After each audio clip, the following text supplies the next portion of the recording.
Hi everyone, Susanna here to introduce butt taps.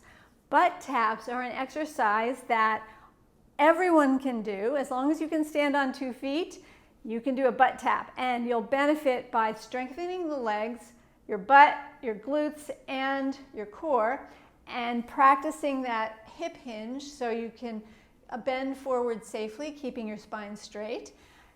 And it's an alternative to the deadlift. If you're practicing the weighted deadlift as part of our challenge, you won't want to add weight every single day to your exercises, but you can do butt taps every day and pretty much anywhere that you have a wall. So let's do 10 butt taps together. Go to your wall. You'll stand feet a few inches apart or so, maybe hip width, but no more. And you're feeling your heels touch the edge of your wall, and your back is to the wall. But now you'll step forward one small step, no more. So you're standing with your 2 feet together, and there's just 1 step distance behind you. There's a wall there, right? And all you're gonna do is that hip hinge, soften the knees, hinge at your hips, and you can reach the arms out in front of you as you take your butt back, back, back, back, and then you find the wall. It's there. Stand up, squeeze your butt. Let's do 10. That was 1.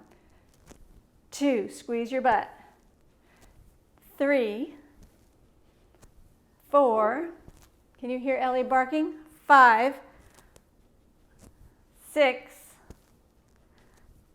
7, 8, 9, and 10. Stand up and open your chest, rotate your palms forward, smile on your face, and you're good to go. Thanks so much for joining me. If you are not yet a member of our Strong Bones Facebook group, you'll want to go below this video, find the link, and request to join. If you like this little video, give it a thumbs up, and I look forward to seeing you on Facebook or in the next video. Namaste.